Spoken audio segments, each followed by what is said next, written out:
सावनेर तहसील कार्यालय परिसरात जिल्ह्याचे जिल्हाधिकारी माननीय रवींद्र ठाकरे व जिल्हा कार्यपालन अधिकारी यांच्या प्रमुख उपस्थितीत तालुक्यातील उपविभागीय अधिकारी अतुल मेहत्रे, तहसीलदार दीपक कारंडे, नायब तहसीलदार, नगराध्यक्ष, नगर उपाध्यक्ष, तालुका आरोग्य अधिकारी, नगरपालिकेचे मुख्य अधिकारी, कोविड-19 चे नियमित सर्वेअर, पर्यवेक्षक, प्राथमिक आरोग्य केंद्राचे अधिकारी, खासगी डॉक्टर्स, पत्रकार बांधव आदींच्या प्रमुख उपस्थितीत आढावा बैठक पार पडली। सदर बैठकीत शासकीय स्तरावर सुरू असलेल्या कोविड-19 विषाणूचा प्रादुर्भाव रोखण्यासाठी सुरू असलेल्या उपाययोजना व तपशिलावर आढावा घेत वाढत्या कोरोना रुग्णांच्या संख्येवर नियंत्रण मिळवण्यासाठी कार्यरत असलेल्या सर्व कर्मचारी व अधिकारी यांचे सुरू असलेले प्रयत्न व त्यांना सर्वेक्षणात येत असलेल्या अडीअडचणी सोडवण्यासाठी स्थानिक प्रशासन योग्य सूचना देण्यात आल्या असून ग्रामीण भागातही क्रियावंत असलेले अस्थायी क्वारंटाईन सेंटर व स्वॅब टेस्टिंग सेंटर मधील सोयी सुविधेतील कमतरता आदींवर तसेच स्थानिक खासगी डॉक्टर्स, जनप्रतिनिधी, पत्रकार बांधव व उपस्थित अधिकारी कर्मचाऱ्यांनी दिलेल्या सूचनावर तातडीने उपाययोजना आणखी करून त्या लवकरात लवकर सोडविण्याची व्यवस्था करणे आदींवर संबंधित अधिकारी यांना मार्गदर्शन करीत कोरोना विषाणूग्रस्त रुग्णांच्या वाढत्या संख्येवर नियंत्रण ठेवून आपले शहर व तालुक्यातील प्रत्येक गाव कोरोना मुक्त करण्यासाठी प्रयत्न करून शासनास सहकार्य करावे असे मार्गदर्शन माननीय जिल्हाधिकारी रवींद्र ठाकरे, नागपूर जिल्हाधिकारी साहेब, आपण त्यांच्याकडून जाणून घेऊ सर, हा जो कोरोनाचा जो प्रादुर्भाव वाढत आहे त्याबद्दल जिल्हा प्रशासनाची काय जिल्हा प्रशासनाने एक निरंतर सर्वेक्षणाला सुरुवात केलेली आहे आणि या निरंतर सर्वेक्षणाच्या माध्यमातून घरोघरी दररोज आमची टीम जाते आहे। त्याच्या माध्यमातून ज्यांना कुणाला ताप, सर्दी, पडसं, खोकला आणि इतर जी काही लक्षणं आहेत हे जर मिळाले असतील तर त्याबद्दलची माहिती संकलित केली जाते। त्यासोबतच त्यांचे सॅम्पल्स घेतले जातात, थ्रोट सॅम्पल घेतले जातात आणि त्याच्यातनं आपण हे निश्चितपणे पाहतो आहे की एक आपल्याला माहिती मिळते आहे आणि त्याच्या माध्यमातूनच आपण त्याला कंट्रोल करू शकतो। सोबत बाहेर गावावरून जे लोक आलेले आहेत त्यांनासुद्धा आपण क्वारंटाईन करतो आहोत, त्यांच्यासुद्धा लक्ष ठेवतो आहोत, कारण करोना जो आपल्या इथे आला हा कुठूनतरी बाहेरून लोकांच्या येण्या जाण्यातून आलेला आहे, त्यामुळे आम्हाला त्याच्यावरसुद्धा आपण लक्ष ठेवतो आहोत। विशेष करून आज आम्ही जी इथे बैठक घेतली या बैठकीमध्ये आपले इथले खाजगी डॉक्टर्सचे प्रतिनिधी या ठिकाणी उपस्थित होते, पत्रकार बंधू उपस्थित होते आणि त्यासोबतच आम्ही काही निवडक अध्यक्ष, उपाध्यक्ष अशा विरोधी पक्षाचे नेते यांनासुद्धा या ठिकाणी आमंत्रित केलं होतं। त्याचा उद्देश आहे की नगरसेवक जे आहेत किंवा लोकप्रतिनिधी जे आहेत त्या सगळ्यांनी एक आवाहन करावं की कुठेही करोनाची भीती आपल्यामध्ये नसावी, कुठेही आम्हाला करोना झाल्यामुळे काहीतरी फार विचित्र काय झालं अशातला भाग नाही, तो एक इन्फेक्शनचा भाग आहे, परंतु करोना होऊ नये याच्यासाठीची काळजी आम्ही सगळ्यांनी घेतली पाहिजे। मास्क आम्ही सगळ्यांनी वापरला पाहिजे, आम्ही सगळ्यांनी सोशल डिस्टन्सिंग पाळलं पाहिजे, जे काही करोनाला दूर ठेवण्यासाठी आम्हाला उपाययोजना केल्या पाहिजेत त्या आम्ही निश्चितपणे कराव्यात।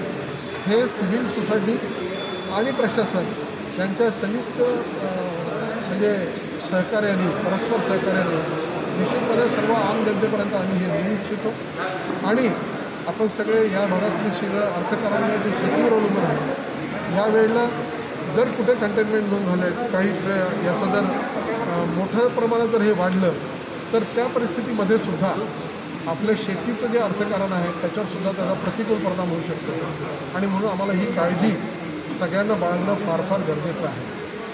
आपण आज इथे फार चांगलं सकारात्मक असं वातावरण मला दिसलं, डॉक्टरांची मदत आहे, लोकप्रतिनिधींची मदत आम्हाला दिसते आहे आणि पत्रकार बंधूसुद्धा निश्चितपणे लोकांमधली जी भीती आहे करोनाबद्दलची, क्वारंटाईनबद्दलची ती निश्चितपणे घालवतील असा एक विश्वास मला या ठिकाणी आल्यानंतर झालेला आहे।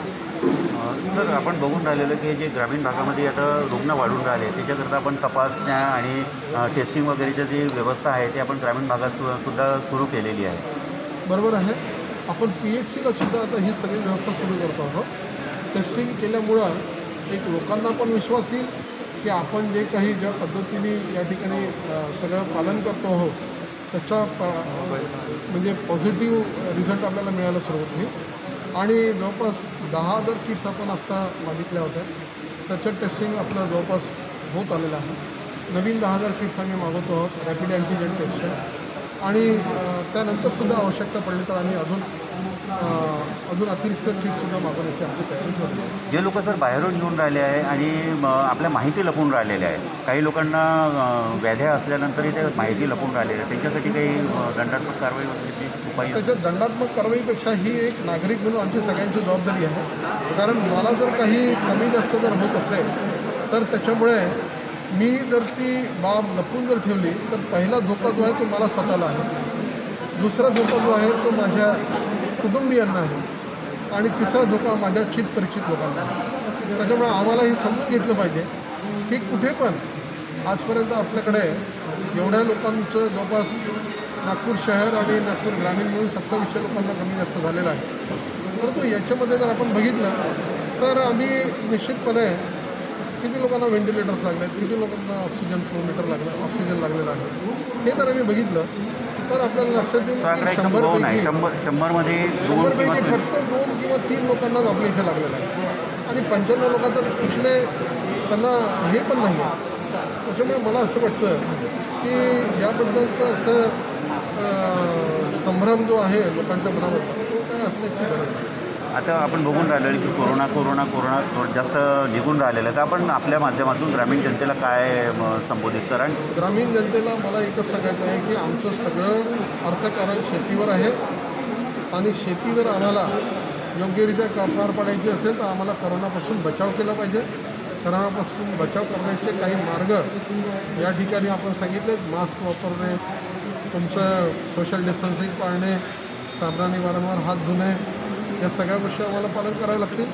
सोबत चुकीनेही कोणी करोनाचा व्यक्ती जर म्हणजे करोना सदृश्य लक्षणं असलेला व्यक्ती जर असेल तर त्यांनी ताबडतोब त्याबद्दलची टेस्ट जी आहे आमचे शासकीय कुठलाही खर्च न होता आम्ही टेस्ट करून द्यायला तयार आहोत, ती आपण टेस्ट करून घेऊ जेणेकरून त्याचा फैलाव होणार नाही आणि कमी लोकांमध्येच त्याचा आपल्याला कंट्रोलमध्ये त्याला ठेवणं शक्य होतं. सर, काही असं आहे की शासनाने व्यवस्था केलेली आहे ग्रामपंचायतीच्या माध्यमातून मास्क आणि सॅनिटायझर वाटण्याची, अशी काही स्कीम नाही. मास्क हा जो विषय आहे तो तुम्हाला तुमचा रुमालसुद्धा मास्क म्हणून वापरता येतो, दुपट्टा वापरता येतो, गमछा वापरता येतो. तो मास्क म्हणजे असंच असलं पाहिजे असं काय आवश्यक नाही. ठीक आहे. नवीन 10,000 किट्स आम्ही मागवतो आहोत रॅपिड अँटीजेन टेस्ट आणि त्यानंतरसुद्धा आवश्यकता पडली तर आम्ही अजून अतिरिक्त किटसुद्धा मागवण्याची आमची तयारी करू. जे लोक सर बाहेरून येऊन राहिले आहे आणि आपल्या माहिती लपवून राहिलेले आहे, काही लोकांना व्याध्या असल्यानंतरही ते माहिती लपवून राहिलेले आहे, त्यांच्यासाठी काही दंडात्मक कारवाई वगैरेची उपाय? त्याच्यात दंडात्मक कारवाईपेक्षा ही एक नागरिक म्हणून आमची सगळ्यांची जबाबदारी आहे. कारण मला जर काही कमी जास्त जर होत असेल तर त्याच्यामुळे मी जर ती बाब लपवून जर ठेवली तर पहिला धोका जो आहे तो मला स्वतःला आहे, दुसरा धोका जो आहे तो माझ्या कुटुंबियांना आहे आणि तिसरा धोका माझ्या चितपरिचित लोकांना आहे. त्याच्यामुळे आम्हाला हे समजून घेतलं पाहिजे की कुठे पण आजपर्यंत आपल्याकडे एवढ्या लोकांचं जवळपास नागपूर शहर आणि नागपूर ग्रामीण मिळून 2700 लोकांना कमी जास्त झालेलं आहे. परंतु याच्यामध्ये जर आपण बघितलं तर आम्ही निश्चितपणे किती लोकांना व्हेंटिलेटर्स लागले आहेत, किती लोकांना ऑक्सिजन फ्लोमीटर ऑक्सिजन लागलेलं आहे, हे जर आम्ही बघितलं तर आपल्याला लक्षात येईल की 100पैकी फक्त 2 किंवा 3 लोकांनाच आपल्या इथे लागलेलं आहे आणि 95 लोक तर कुठले त्यांना हे पण नाही आहे. त्याच्यामुळे मला असं वाटतं की याबद्दलचं असं संभ्रम जो आहे लोकांच्या मनामधला तो काय असण्याची गरज नाही. आता आपण बघून राहिलो की कोरोना जास्त निघून राहिलेलं आहे, तर आपण आपल्या माध्यमातून ग्रामीण जनतेला काय संबोधित करा? ग्रामीण जनतेला मला एकच सांगायचं आहे की आमचं सगळं अर्थकारण शेतीवर आहे आणि शेती जर आम्हाला योग्यरित्या पार पाडायची असेल तर आम्हाला करोनापासून बचाव केला पाहिजे.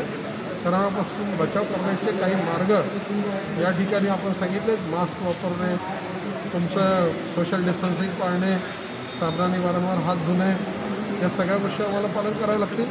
सोबत चुकीनेही कोणी करोनाचा व्यक्ती जर म्हणजे करोना सदृश्य लक्षणं असलेला व्यक्ती जर असेल तर त्यांनी ताबडतोब त्याबद्दलची टेस्ट जी आहे आमचे शासकीय कुठलाही खर्च न होता आम्ही टेस्ट करून द्यायला तयार आहोत, ती आपण टेस्ट करून घेऊ जेणेकरून त्याचा फैलाव होणार नाही आणि कमी लोकांमध्येच त्याचा आपल्याला कंट्रोलमध्ये त्याला ठेवणं शक्य होतं. सर, काही असं आहे की शासनाने व्यवस्था केलेली आहे ग्रामपंचायतीच्या माध्यमातून मास्क आणि सॅनिटायझर वाटण्याची, अशी काही स्कीम?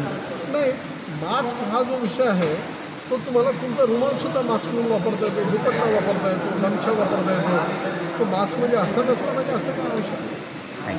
व मुख्य कार्यपालन अधिकारी यांनी करत सध्या परिस्थितीत सावनेर तालुक्यासह उपविभागीय स्तरांवर सुरू असलेल्या कोविड-19चे कार्य व कोरोना झालेल्या रुग्णांची नियंत्रणात असलेल्या संख्येवर समाधानी व्यक्त केली. आढावा बैठकीचे प्रास्ताविक उपविभागीय अधिकारी अतुल मेहत्रे यांनी तर संचालन व आभार तहसीलदार दीपक कारंडे यांनी मांडले. सदर आढावा बैठकीस नगराध्यक्ष रेखा मोवाडे, नगर उपाध्यक्ष ॲडव्होकेट अरविंद लोधी, नगरसेवक निलेश पटे, नायब तहसीलदार सतीश मसाळ, चैताली दराडे, सावनेर तालुका मराठी पत्रकार संघाचे अध्यक्ष तेजसिंग सावजी, सोशल मीडिया प्रतिनिधी, पत्रकार बांधव, तालुक्यातील सर्व पर्यवेक्षक व सर्वेक्षक प्रामुख्याने उपस्थित होते. पियुष झिंझुवडिया, विदर्भ न्यूज, सावनेर.